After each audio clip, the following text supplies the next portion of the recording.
Assalamualaikum warahmatullahi wabarakatuh. Halo sobat mancing dan kawan-kawan subscriber semuanya. Terima kasih untuk teman-teman semua yang masih terus setia mendukung channel ini. Mudah-mudahan teman-teman semua selalu dalam keadaan sehat walafiat tanpa kurang satu apapun. Dan untuk teman-teman semua yang baru menemukan channel ini, jangan lupa like, komen, dan subscribe agar saya terus semangat dalam membuat video yang tentunya konten-konten seputar dunia mancing.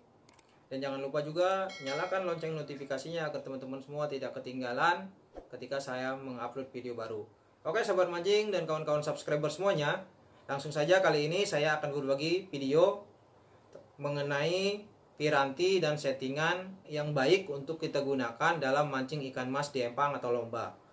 Oke sobat mancing dan kawan-kawan subscriber semuanya, nggak berlama-lama langsung saja kita bahas satu persatu apa saja piranti dan bagaimana settingannya yang pas.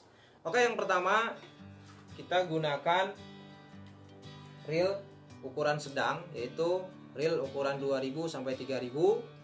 Kemudian untuk joran, gunakan joran dengan panjang 160 sampai 180 cm. Kemudian untuk kelenturannya sebaiknya gunakan joran yang 10 sampai 14 lip. Artinya bisa 10 lip, bisa 12 lip atau bisa 14 lip. Karena kalau terlalu lentur nanti bisa susah untuk mengangkat ikan, yang efeknya akan berdampak pada teman-teman yang ada di sisi kanan dan sisi kiri kita. Begitu juga kalau reel terlalu kecil. Kemudian kalau joran juga terlalu besar, kita juga kurang bisa menikmati sensasi strike-nya karena terlalu kaku dan susah juga untuk melakukan pelemparan. Oke, untuk yang selanjutnya kita senar. Senar sebaiknya teman-teman gunakan senar yang juga tidak terlalu besar atau terlalu kecil, yaitu ukurannya bisa 0,20 atau 0,23 sampai 0,26 ya. Pilih senar yang lembut yang tentunya mudah tenggelam karena kita tidak menggunakan pemberat dan juga tidak ada arus di empang atau di kolam ikan mas ya. Jadi sebaiknya gunakan senar yang mudah tenggelam. Oke teman-teman semua, lanjut untuk settingannya. Nah, untuk settingan dalam ikan mas, pertama teman-teman pasang stopper, yaitu menggunakan 2 stopper. Setelah pasang stopper, kemudian pasang kili-kili pelampungnya ya, pasang kili-kili pelampungnya. Kemudian setelah pasang kili-kili pelampung, teman-teman pasang lagi stopper. Jadi setelah stopper, kemudian kili-kili pelampung dan pasang stopper kembali. Jadi stoppernya atas dan bawah, kemudian di tengah-tengah ada kili-kili pelampung. Nah setelah itu untuk peniti yang bawah sebaiknya teman-teman gunakan peniti yang sering digunakan untuk galatama atau peniti yang tanpa kunci yang bisa dilepas secara langsung ya, yang dia tidak kunci, jadi bisa dilepas secara langsung. Ini untuk mempermudah kita dalam mengganti umpan. Jadi biasanya di ikan mas itu teman-teman itu menggunakan 2 rangkaian ya kan. Ketika rangkaian pertama sudah kita lempar ke kolam, rangkaian kedua ini kita pasang umpannya. Jadi ketika nanti kita strike atau kita mau mengganti umpan, ini tinggal kita lepas, kemudian kita pasang rangkaian yang kedua yang sudah terpasang umpan. Jadi tidak butuh waktu lama untuk melakukan lemparan. Jadi kita tidak membuang waktu hanya untuk masang umpan, karena pada waktu jeda kita nunggu ikan menyambar umpan, kita bisa pasang umpan di rangkaian yang kedua. Untuk pelampung teman-teman bisa gunakan pelampung yang paling ringan. Contohnya di sini adalah pelampung dari bulu merak atau bulu angsa. Nah, ini pelampungnya ukuran 60 mili ya, atau 6 cm. Kemudian yang ini 11 cm. Ini lebih kecil ukurannya tapi lebih panjang, dan ini agak besar. Teman-teman juga selain ini bisa gunakan pelampung cabe yang terbuat dari gabus atau pelampung jarum yang biasanya di bawahnya menggunakan benang, dan itu sesuai dengan selera teman-teman. Kemudian ukuran mata kail yang sering digunakan untuk rangkaian mancing ikan mas. Nah, untuk saya pribadi biasanya menggunakan nomor 1 sampai dengan nomor 3. Tapi yang paling sering saya gunakan teman-teman yaitu nomor 2 dan nomor 3. Dan itu teman-teman bisa sesuaikan nanti dengan ukuran ikan yang ada di kolam. Karena biasanya kalau misalkan kita lomba atau kita mancing harian, itu ikannya macam-macam, ikannya tidak sama. Biasanya kalau lomba ada ikan babon, kemudian ada ikan rame.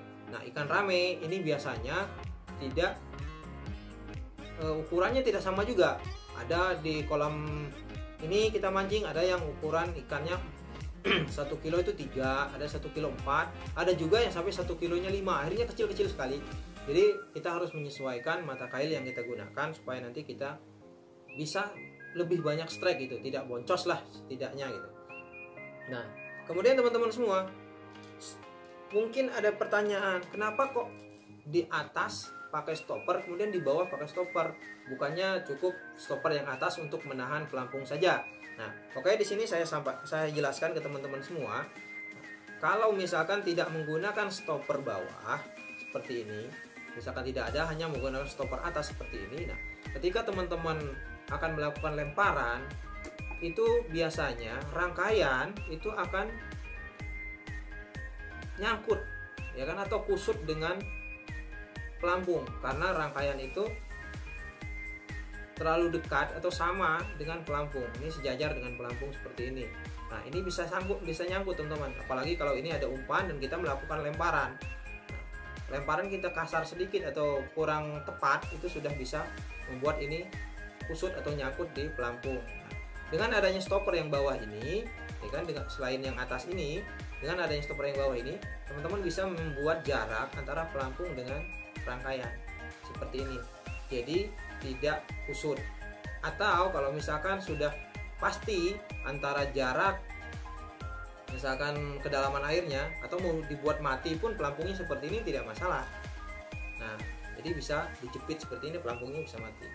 Kemudian kalau stopper atas kan untuk membuat untuk menyesuaikan kedalaman air dengan pelampung. Jadi kedalaman air itu bisa kita setting untuk jarak pelampungnya naik itu sesuai dengan kedalaman air, itu dengan stopper yang atas tadi.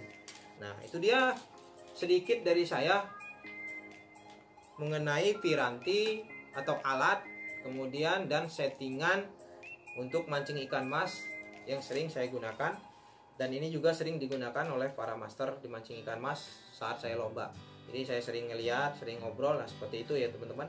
Mudah-mudahan apa yang saya sampaikan ini bisa bermanfaat, terutama untuk teman-teman yang pemula yang masih bingung bagaimana settingan mancing ikan mas yang tepat. Oke, sahabat mancing dan kawan-kawan subscriber semuanya, itu saja dari saya. Kurang lebihnya mohon maaf, maklum saya juga bukan master, saya juga masih banyak belajar. Apalagi untuk mancing ikan mas. Mancing ikan mas itu adalah mancing ikan tersulit, teman-teman. Mulai dari umpan sampai dengan teknik. Itu sangat-sangat sulit dibanding mancing liar. Kalau mancing liar, umpan apa aja tinggal kita lempar, kita tunggu ikan makan, beda dengan ikan mas. Ikan mas itu mulai dari umpannya harus racikannya harus pas, beda air beda racikan, biasanya beda empang beda racikan, kemudian mulai dari teknik, mulai dari pemahaman cara ikan makan dan sebagainya. Oke sahabat mancing, itu saja dari saya, mudah-mudahan bermanfaat. Kalau memang video ini bermanfaat buat teman-teman semua, silahkan di share ke teman-teman yang lain agar semuanya bisa tahu dan bisa bermanfaat bagi orang banyak. Oke sahabat mancing dan kawan-kawan subscriber semuanya, terima kasih. Itu saja dari saya Eri. Wassalamualaikum warahmatullahi wabarakatuh. Salam satu hobi.